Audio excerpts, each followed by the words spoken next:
Hello everyone, एक बार फिर से आपका स्वागत है हमारे चैनल पे। और आज हम इस वीडियो में यूजीसी नेट पेपर 1 को डिस्कस करने वाले हैं कि किस तरह के क्वेश्चन जो हैं एग्ज़ाम में पूछे गए थे पिछली बार। ठीक है, तो ये जो क्वेश्चन पेपर है वो है 1 मार्च 2023 का शाम के शिफ्ट का। ठीक है, मॉर्निंग शिफ्ट का जो है वो ऑलरेडी मैंने आपको कल करवा दिया था। तो इस तरह की वीडियोज़ देखने के लिए हम जो है हमारे चैनल को सब्सक्राइब कर लें। और वीडियो अगर आपको पसंद आए तो लाइक ज़रूर करना, चैनल सब्सक्राइब जरूर कर लें, ताकि जब जब हम इस तरह की वीडियोज़ डालें आपको नोटिफिकेशन मिलता रहे। और अगर आप तैयारी कर रहे हैं यूजीसी नेट पेपर 1 के लिए, तो आप हमारी पेपर 1 से रिलेटेड जो प्लेलिस्ट है उसको देख सकते हैं। लगभग हर एक टॉपिक पर जो है आपको वहाँ पर वीडियोस मिल जाएंगी।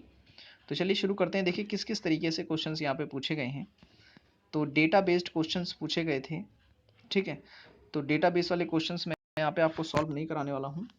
सीधे क्वेश्चन देखते हैं। इसमें देखिए ये पूछा गया जैसे कि निम्नलिखित में से कौन सा कथन शिक्षण की विचार मंथन विधि को सर्वोत्तम ढंग से वर्णित करता है।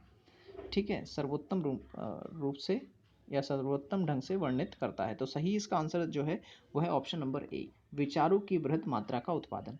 तो देखिए जो भी आंसर मैं आपको यहाँ पे दे रहा हूँ वो आंसर की के अकॉर्डिंग है। ठीक है, आंसर की है मेरे पास और उसी के बेस्ड पे मैं ये क्वेश्चन आपको करा रहा हूँ। देखिए अगला क्वेश्चन जो पूछा गया था कि निम्नलिखित में से अधिगम कर्ता उन्मुख उपागम की प्रमुख विशेषता कौन सी है। ठीक है, प्रमुख विशेषता कौन सी है। तो देखिए इसका सही जो आंसर सी। ठीक है, ऑप्शन नंबर सी यानी कि तीसरा, बी और डी इसका करेक्ट है। यानी कि यह विषयगत मामलों के सहकारी निर्धारण पर केंद्रित होता है और यह उभदासन की विविधता पर बल देता है। नेक्स्ट जो क्वेश्चन है, अब देखिए स्वयं प्रभा से इसमें भी क्वेश्चन पूछा गया। तो स्वयं प्रभा एक ऐसा टॉपिक हो गया है जो पेपर 1 में यहाँ से क्वेश्चन बनता है। ठीक है, तो इसको जो है और बारीकी से आपको पढ़ने की जरूरत है। मैंने स्पेशल वीडियो बना रखी है। अब जो है चैनल इसमें पूछे जाने लग गए हैं कि कौन से नंबर पे कौन सा चैनल होता है, तो वो आपको जो है इसमें फोकस करना है। अब देखिए इसमें क्वेश्चन पूछा गया स्वयं प्रभा चैनल कहाँ के BISAG से आयोजित या अपलिंक्ड है। तो इसका सही जो आंसर है मैंने आपको बता रखा है जब मैंने ये पढ़ाया था आपको। सही आंसर है ऑप्शन नंबर सी, गांधीनगर से। ठीक है, गांधीनगर से जो है ये अपलिंक्ड है। नेक्स्ट क्वेश्चन देखेंगे आप, तो यहाँ दे रखा है, इसमें कथन दे रखा है कि TPAC के यानी कि टेक्नोलॉजिकल पेडागोगिकल कंटेंट नॉलेज ढांचे को मिश्रा और कौचलर ने वर्ष 2006 में विकसित किया था। ये पहला कथन है।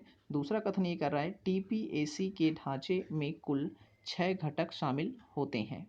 तो इस क्वेश्चन का जो सही आंसर है वो है ऑप्शन नंबर सी। ठीक है, कथन एक सत्य है लेकिन कथन दो जो है वो गलत है इसमें। ठीक है, नेक्स्ट क्वेश्चन की ओर चलते हैं। दूसरा क्वेश्चन देखेंगे आप लोग। नेक्स्ट वो ये है कि निम्नलिखित में से कौन से कथन आकलनात्मक पद्धति में संकलनात्मक आकलन का सर्वोत्तम वर्णन करता है। ठीक है, सर्वोत्तम वर्णन करता है। तो सही जो आंसर हो जाएगा इसका वो हो जाएगा ऑप्शन नंबर बी, कि शिक्षक पाठ्यक्रम का कार्य पूरा होने के बाद ग्रेड्स प्रदान करता है। ठीक है, अगला क्वेश्चन देखेंगे आप कि यदि सामान्य वितरण की स्थिति में भिन्न दाहिनी तरफ वक्र का वैषम्य हो तो हम इसे क्या कहते हैं। तो इसका सही जो आंसर है वो है ऑप्शन नंबर ए, यानी इसे हम कहते हैं घनात्मक रूप से विषम। ठीक है, घनात्मक रूप से विषम। अगला क्वेश्चन है जब समय के विभिन्न बिंदुओं पर संकलित आंकड़ों की एकरूपता मापी जाती है तो इसे डैश कहते हैं। तो इसका सही जो आंसर हो जाएगा वो हो जाएगा ऑप्शन नंबर बी। ठीक है, परीक्षण। ठीक है, अगला क्वेश्चन ये है कि यह जानने के बाद जिन परिणामों को प्राप्त करने के लिए किसी अनुसंधान परियोजना में जो लोग भाग ले रहे हैं उनकी कोई वैधता नहीं है के पश्चात उनके व्यवहार में परिवर्तन क्या कहलाता है।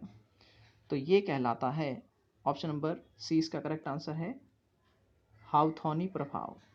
ठीक है, हाउथॉनी प्रभाव। अगला क्वेश्चन ये है कि अनुसंधान में आंतरिक वैधता को कुछ खतरे हैं। ठीक है, कौन कौन से खतरे हैं। ठीक है, आंतरिक वैधता से। तो सही जो इसका आंसर है वो है ऑप्शन नंबर डी, सी, डी और ई। ऑप्शन नंबर डी यानी कि सी, डी, ई, सी, डी और ई। नेक्स्ट क्वेश्चन है, इसमें भी कथन दे रखा है कि फोकस समूह चर्चा में परिनियमिक से अपेक्षा की जाती है कि वह भागीदारों को खुलकर विचार रखने के लिए उदार वातावरण प्रदान करे। कथन दूसरा ये कह रहा है कि फोकस समूह भागीदारों को तुलना के लिए वैकल्पिक अनुभव का ढिंडोरा पीटना चाहिए। तो इसका सही जो आंसर हो जाएगा वो हो जाएगा ऑप्शन नंबर सी, यानी कि तीसरा। पहला सही है किंतु दूसरा गलत है। नेक्स्ट क्वेश्चन है, संप्रेषण में अभिधेयार्थ या जिसे हम कहते हैं डिनोटेशन किसका स्तर है? तो इसका सही जो आंसर है वो है ऑप्शन नंबर सी, वर्णन का। ठीक है ना। अगला क्वेश्चन है, प्रतीक किसमें प्रयुक्त करने पर अर्थ प्रदान करते हैं?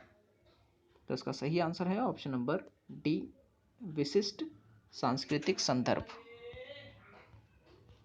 नेक्स्ट क्वेश्चन दे रखा है यहाँ पे, हॉट मीडियम किनके द्वारा अभिलक्षित होता है? किनके द्वारा अभिलक्षित होता है? सही आंसर है इसका ऑप्शन नंबर बी, यानी कि बी, सी और डी के द्वारा। बी, सी और डी के द्वारा। नेक्स्ट क्वेश्चन की ओर चलते हैं। नेक्स्ट क्वेश्चन दे रखा है कि कथन एक में प्रारंभिक चरणों में जनसंचार को अधिप्रचार या प्रोपोगेंडा के एक अध्ययन के रूप में माना जाता है। कथन दो कह रहा है कि अब चिन्हों, संहिताओं और भाषा के संदर्भ में उसका भाष्य घटक है। तो इसका सही जो आंसर हो जाएगा वो हो जाएगा ऑप्शन नंबर ए।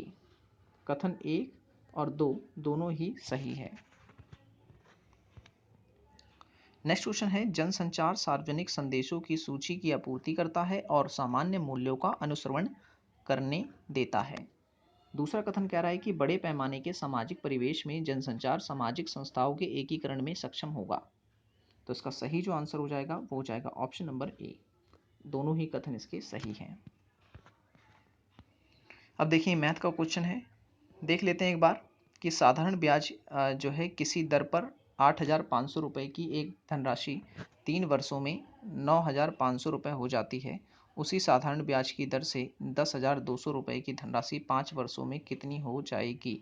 सबसे पहले आपको इसमें जो है दर निकाल लेनी है कि भाई किस दर से जो है 3 वर्ष में इतनी हुई है। फिर उसी दर को लेकर के मूलधन इसे बना करके 5 वर्ष का समय लेकर के जो है आप पता कर सकते हैं। ठीक है। अगला क्वेश्चन ये है, क्योंकि देखिए मैथ के क्वेश्चन सॉल्व कराने के लिए थोड़ी जगह चाहिए होती है, तो ये वीडियो जो है मैं फ़ोन से रिकॉर्ड कर रहा हूँ, तो इसमें जो है उतनी जगह नहीं हो पाती है। फिर देखिए रीजनिंग वगैरह के क्वेश्चंस हैं। ठीक है, इन्हें आप जो है सॉल्व करना चाहते हैं तो स्क्रीनशॉट ले लें इनका और प्रैक्टिस जरूर करें। क्वेश्चन पेपर दिखाने का मेरा मेन मोटिव ये है ताकि आप जो है क्वेश्चंस के टाइप से रूबरू हो सकें। ठीक है, अब ये देखिए क्वेश्चन पूछा गया, निम्नलिखित में से कौन सी प्रतिज्ञप्ति इस प्रतिज्ञप्ति कुछ अधिवक्ता तर्कशास्त्री हैं के समतुल्य है?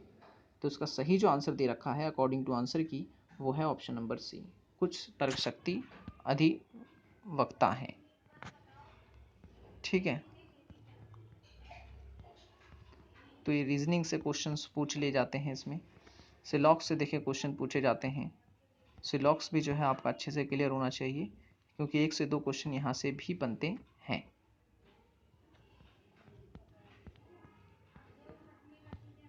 ठीक है, और उसके बाद आईसीटी से देखिए क्वेश्चन पूछा गया कि डेस्कटॉप कंप्यूटर की तुलना में मेनफ्रेम कंप्यूटर की लघुतर आंतरिक स्मृति होती है।